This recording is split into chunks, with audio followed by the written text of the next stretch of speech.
तो क्या हालचाल सत श्री अकाल, मैं हूं नियॉन मैन एंड गाइस आज हम लोग बात करने वाले ध्रुव राठी के बारे में। तो ध्रुव राठी को जो बड़ी क्रिटिसिज्म्स मिलते हैं by people and by YouTubers, उस पर वो फाइनली रिस्पॉन्ड किए। जहां गाइस कल वो अपने चैनल में Q&A वीडियो अपलोड किए जहां पर वो बहुत सारे सवालों का जवाब दिए एंड यहां पर वो क्रिटिसिज्म्स के बारे में भी बात किए। फर्स्ट ऑफ ऑल जो उनके ऊपर एलिगेशन लगता है कि वो लोगों को ब्रेन वॉश करते हैं अपने कंटेंट के थ्रू, इसके बारे में तो वो बात किए ही। बट एक और पॉइंट जो उनके खिलाफ रेज किया जाता है कि भाई वो तो खुद इंडिया से बाहर रहते हैं, इंडिया में रहते नहीं है, तो इंडिया के बारे में क्यों बात कर रहे हैं कि यहाँ पर क्या चल रहा है। तो या इस चीज पर वो क्या रिस्पॉन्स दिए अपना आप खुद सुन लीजिए। कई बार जिन लोगों को मेरे वीडियोस पसंद नहीं आते वो इस तरीके की चीज़ें लिखते हैं कि ये ध्रुव राठी तो सिर्फ ब्रेन वॉश करता है, इसे तो मैनिपुलेट करना आता है, सिर्फ ये एक मैनिपुलेटर है, इस तरीके की चीज़ें लिखते हैं। लेकिन मेरी राय में जब कोई ऐसा लिख रहा है तो ये बात समझ लो कि उनके पास मेरे आर्ग्यूमेंट्स का कोई काउंटर नहीं है, तभी वो ऐसी चीज़ें लिख रहे हैं। जब लोग गालियां देने लग जाते हैं और ऐसी चीज़ें लिखने लग जाते हैं, उनके पास मेरे फैक्ट्स का कोई जवाब नहीं होता और वो ये चीज़ें कहते हैं अपनी ईगो को सेटिस्फाई करने के लिए। वो इस बात को मानने को तैयार नहीं है कि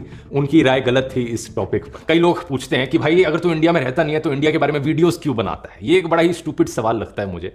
मतलब बताओ, ये लोग जो ऐसी चीज़ें करते हैं अक्सर मुझे पसंद नहीं करते, मेरे वीडियोस को पसंद नहीं करते, लेकिन ये सबसे पहले अपनी राय देते हैं अगर इजराइल पैलेस्टीन में कुछ होता है तो। रशिया यूक्रेन वॉर होती है, अपनी राय लेकर पहुंच जाते हैं वहां पर। अमेरिका में रहते रहते भी मोदी के नारे लगाते हैं। ये बेसिकली इन्हें प्रॉब्लम इस बात से नहीं है कि मैं इंडिया के बाहर रहकर इंडिया की बात क्यों कर रहा हूं, इन्हें प्रॉब्लम इस बात से है कि मैं इंडिया के बाहर रहकर इनके फेवर की बात क्यों नहीं कर रहा हूं। ओवरऑल अगर आप इस पर मेरी राय पूछोगे तो आज हम एक ग्लोबलाइज्ड दुनिया में रहते हैं। एक दुनिया के कोने में कहीं पर कुछ होता है, उसका असर अक्सर दूसरे देशों पर भी पड़ता है। अगर अमेज़न रेन फॉरेस्ट वहां पर जलाया जाता है और ब्राजील की सरकार वहां कुछ नहीं करती, उसका नुकसान पूरी दुनिया को सहना पड़ता है। हम एक ही प्लेनेट पर रहते हैं, इसलिए मेरा मानना है कि दुनिया में कहीं कुछ भी हो रहा हो, हर किसी को हक है आवाज उठाने का, अपनी राय रखने का। ऑल्सो क्या ध्रुव राठी पॉलिटिक्स को ज्वाइन करने वाले हैं? यस गाइस, बहुत लोग स्पेकुलेट करते हैं कि ध्रुव राठी कभी कभी पॉलिटिकल कंटेंट बनाते हैं तो शायद से वो पॉलिटिक्स में एंटर कर सकते हैं इन द फ्यूचर। वेल इस चीज के बारे में वो खुद अपना पॉइंट ऑफ व्यू बताया, आप खुद सुन लीजिए। सवाल हो गया, लोग पूछते हैं क्या मैं पॉलिटिक्स में आना चाहता हूं। कई बार मुझे लगता है आना चाहिए, जरूरत है, कई बार मुझे लगता है नहीं, इतना बड़ा सैक्रिफाइस करने की क्या जरूरत। तो अभी कहना बहुत मुश्किल है, फ्यूचर में हालात बदलेंगे, फ्यूचर में मेरी मोटिवेशन शायद बदल जाए और ये ऐसी चीजें हैं जिन्हें कुछ शोर शॉर्ट कहा नहीं जा सकता फ्यूचर के लिए। तो चलिए अब आगे बढ़ते हम लोग बात करने वाले समय रैना एंड दीपक कलाल के बारे में। तो इंडियाज गॉट टैलेंट एपिसोड के बाद दीपक कलाल बहुत ज्यादा इमोशनल हो गए एंड समय रैना भी उन पर अपना रिएक्शन दिए। यस गाइस, कल फाइनली दीपक कलाल वाला India's got talent episode release हो गया एंड भाई इसको काफी क्रेजी रिस्पॉन्स मिल रहा है। जब इसका प्रीमियर चल रहा था तब मोर देन 318K लोग इसको लाइव देख रहे थे एंड लगता है यही ओवरवेलमिंग रिस्पॉन्स को देखकर दीपक कलाल भी बहुत ज्यादा इमोशनल हो गए एंड वो समय रैना के लिए मैसेज देते हुए एक रील अपलोड की है। Love you, Samay Raina, making India's Got Talent with me and giving such a lovely gift to our fans and our brothers, making Deepak Kalal so special on your show. I saw the show and thank you very much, Samay Raina bhai. I just love you.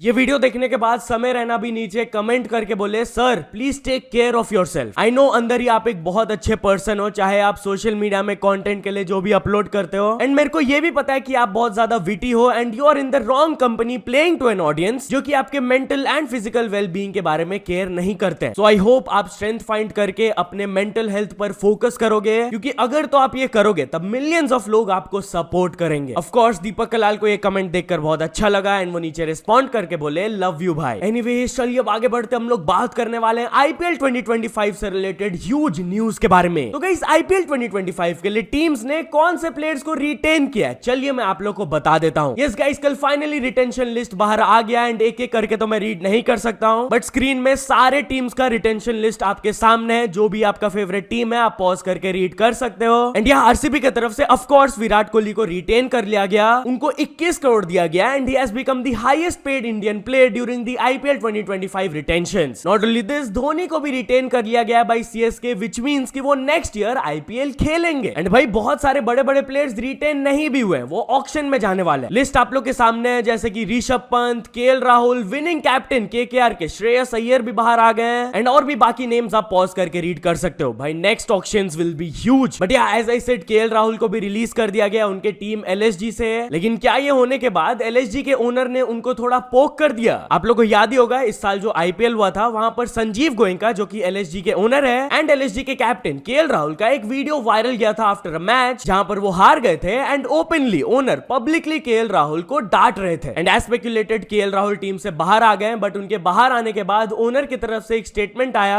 हम लोग ऐसे players को retain करना चाहते थे जिनका mindset होता है टू विन, जिनके लिए टीम का जीत ज्यादा इंपॉर्टेंट है देन देयर पर्सनल एस्पिरेशंस। तो लोग वही बोल रहे हैं यार, जैसे ही राहुल बाहर आए वो ऐसे इनडायरेक्टली उनको पोक किए ये स्टेटमेंट के थ्रू। बट एनीवेज चलिए अब आगे बढ़ते हम लोग बात करने वाले हैं एक्टर राजपाल यादव के बारे में। तो राजपाल यादव को अपना एक वीडियो डिलीट करके सॉरी बोलना पड़ा। यस गाइस, दिवाली से पहले शायद से आप लोग एक्टर राजपाल यादव का ये वाला क्लिप देखे होंगे जहां पर वो अपने फैंस को सजेशन दे रहे थे कि दिवाली के टाइम पटाखा वगैरह मत फोड़ना, इससे बहुत ज्यादा पोल्यूशन होता है। बट गेस व्हाट, इस वीडियो की वजह से उनको काफी ज्यादा क्रिटिसिज्म मिला तो उन्हें ये डिलीट करना पड़ा एंड फिर आगे वो अपने तरफ से एक स्टेटमेंट भी रिलीज किए, आप खुद सुन लीजिए। अभी 2 दिन पहले मेरे सोशल मीडिया से एक वीडियो डाला गया था जिसको मैंने तुरंत ही हटवा दिया था।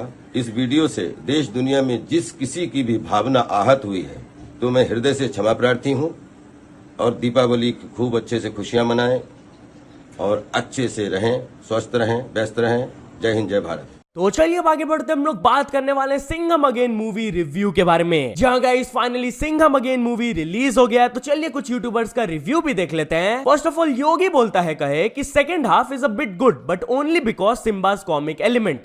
#चुलबुल पांडे स्कैम 2.5 स्टार्स। फिर सूरज कुमार लिखे Ravi Basrur repetitive background music irritates, अच्छे खासी एंट्री सीन्स के भी वाट लगा दी। No OG scores of characters and Ajay Devgn seems like उनको मन ही नहीं कर रहा है मूवी करने का। BNF टीवी भी इंटरवल के टाइम लिखे एग्जैक्टली व्हाट एक्सपेक्टेड। ट्रेलर देखने के बाद कुछ लोगों को बहुत पसंद आएगा, हर 2 मिनट में स्लोमो डायलॉग बाजी, 4 कैरेक्टर की entry and everything, sometimes overdone even from Rohit Shetty standards, not gonna lie. अब नॉट ओनली सिंघम अगेन, भूल भुलैया 3 भी रिलीज हुआ है, तो चलिए उसका भी रिव्यूज देख लेते हैं। कॉमिक वर्ड्स लिखे an ultimate ageing cringe fest with too many things going on just to confuse the audience. कुछ ऐसे मोमेंट्स है जहां पर आपको हॉरर इंटरेस्टिंग लगेगा but sadly there are very few. Humour एकदम फोर्स फील करेगा and it can be straight up cringe sometimes. The worst part is ऐसे टाइम पे डाला थ्रिल की फील ही खत्म कर देता है। एंड BNF टीवी भी इंटरवल के टाइम कहे ना कॉमेडी में मजा आ रहा है, ना हॉरर में डर लग रहा है, ना मिस्ट्री में क्यूरियोसिटी। तो यह उतने खास रिव्यूज नहीं आ रहे यार दोनों मूवीज के। अगर आपने कोई भी मूवी देख लिया तो अपना रिव्यू मेरे को कमेंट्स में जरूर बताना। बट यार while we talking about Singham again and Bhool Bhulaiyaa 3, तो सऊदी अरेबिया ने इन दोनों मूवीज को बैन कर दिया है। Yes guys, according to report बताया जा रहा है कि सिंघम अगेन को बैन कर दिया गया है क्योंकि उसमें रेफरेंसेस थे रामायण के एंड वहां पर डिपिक्ट किया गया है हिंदू मुस्लिम के टेंशंस को, इसलिए। And on the other hand भूल भुलैया 3 को इसलिए बैन कर दिया गया है क्योंकि वहां पर रेफरेंसेस है होमोसेक्सुअलिटी को लेकर एंड सऊदी अरेबिया नॉर्मली ऐसे मूवीज को बैन कर देता है। तो चलिए अब आगे बढ़ते हम लोग बात करने वाले सिद्धार्थ मल्होत्रा के बारे में। तो एक्टर सिद्धार्थ मल्होत्रा को अपने ये वायरल वीडियो की वजह से हेट मिल रहा है। जहां गाइस बेसिकली एयरपोर्ट में एक फैन उनका स्केच बनाकर उनको गिफ्ट देना चाहते थे बट बार बार वो उनको इग्नोर कर रहे थे। आप ये क्लिप देख लो।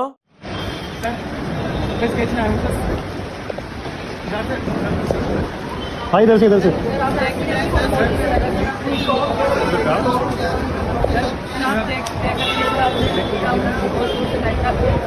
ये बिहेवियर लोगों को बहुत ज्यादा रूड मिला, जैसा कि आप कमेंट सेक्शन में देख ही सकते हो। सिद्धार्थ मल्होत्रा के अगेंस्ट बहुत सारे हेट कमेंट्स आए, बट जो वो एक्चुअल पर्सन थे जो स्केच लेकर गए थे वो अपना एक डिफरेंट ओपिनियन शेयर करते हुए कमेंट किए, it's okay guys, maybe he is not in zone to take my sketch, kind of signifying to the fact कि उनका मूड वगैरह खराब होगा, कुछ हुआ होगा, इसलिए शायद से वो नहीं लिए। बट एनीवेज चलिए अब आगे बढ़ते हम लोग बात करने वाले सना मकबूल के बारे में। तो सना मकबूल के ऊपर जब एक पैप कमेंट पास किए उनको बिल्कुल भी अच्छा नहीं लगा। यस गाइस, एग्जैक्टली क्या हुआ था आप ये क्लिप में देख लो।